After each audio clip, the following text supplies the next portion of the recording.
好，我是宁官，健康好生活有 YouTube 的官方频道喽，大家记得要赶快按订阅哦。请教一下这个慕容医师哦，刚刚讲到说，这个饮食很重要，特别是临床上你们发现哦，很多小朋友的过敏哦，真的仍然是来自于他吃的东西。对，其实我们常多小朋友有这个所谓的过敏三部曲，皮肤过敏、鼻子过敏、气管过敏，这些可能性都可能会出现。我曾经有遇过一个妈妈带着她6岁的儿子来看病，那就说他咳嗽的时候。白天咳，晚上也咳，而且呼吸的时候还会有那个 “hiu hiu hiu” 的声音出现。那其实我自己用听诊器听我就跟妈妈说：“妈妈，这个孩子是感冒没错，但是你会发现说，人家感冒就是咳嗽，我们这个孩子感冒的时候，气管就有这个 hiu hiu hiu 的声音，他应该是过敏，他应该是气管敏感，甚至我直接告诉你说他有气喘。”妈妈后来也相信，也愿意接受治疗，结果隔了2次3次阿嬷就跟着来了，阿嬷就说我这个媳妇之前问你话都没有问到重点啦，这个有气喘是不是不能吃冰，不能吃水果？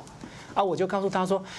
冰可能真的要少吃一点，但是水果其实没什么禁忌啊。但是反而我会建议你少吃零食。好，那阿嬷就说，对，我们有少给他吃。妈妈也是说这样讲，但是妈妈就说这个孩子以前喜欢喝汽水。现在他不给孩子喝汽水，他给孩子喝气泡水，但是孩子就嫌没有味道，就找那个市面上的那个糖浆什么草莓糖浆啦，什么葡萄糖浆啦，就有一点味道，他就觉得好喝。其实我看那个糖浆里面就有一个成分叫亚硫酸盐。其实它是一种抗氧化剂啦，这个在文献里面的确有说容易让孩子的气喘更加严重，所以我就跟妈妈提醒说其实我避开你吃零食，不是说什么甜啊什么，重点就是里面的这些添加物。如果你可以让他只喝白开水，如果让他只喝鲜奶，甚至于了不起气泡水，不要加糖浆，你的这个气管敏感、气喘甚至可能会改善。那所以我常常都提醒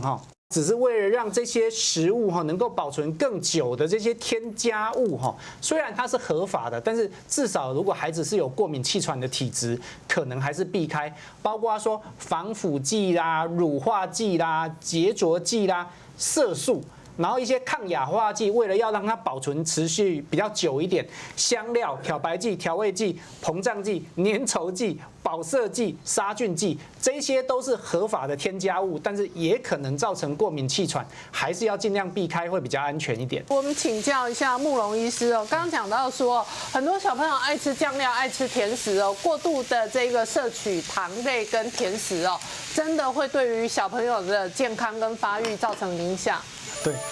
有一次我看门诊的时候，妈妈带着一个胖嘟嘟的小男生来看病，结果我看的时候，我发现说，压舌板把舌头压下来，你的喉咙其实没什么问题，但是满嘴的蛀牙，黑色、黄色，整个都已经磨损，不像一个白色的牙齿了。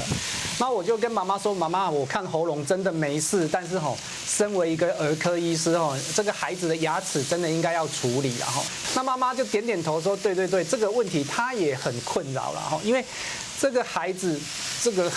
真的比较壮。然后去给牙科医师看呢，张开嘴巴很困扰，跟他说要拔牙，要做什么根管治疗，甚至要做牙套他也是很挣扎、很恐惧啦。那妈妈又担心说什么舒眠麻醉会有一些危险，所以一直到现在，他的牙齿都还是维持这个样子。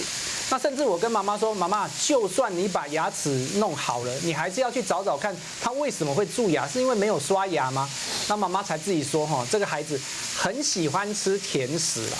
他除了喜欢吃甜食之外因为吃甜食他反而正餐不吃。再来有的时候看他在看电视，然后妈妈就问他说，你嘴巴为什么还在动？你在吃什么？他一颗糖果可以含在嘴巴里面含很久很久都不吞下去了。我再更进一步问妈妈说，那他到底平常学习是怎么样？他说老师也真的有讲说，好像注意力不大集中啦，然后甚至于说好像那个学业成绩，至少在学校老师考一些什么简单的一些什么生活习惯，好像他就是觉得都记不大起来的那种感觉。我就特别提醒妈妈就是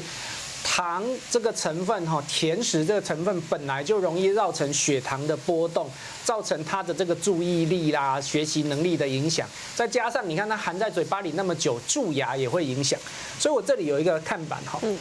糖吃太多对儿童造成的不良影响，包括认知能力啦、记忆力的下降，包括说它的发育，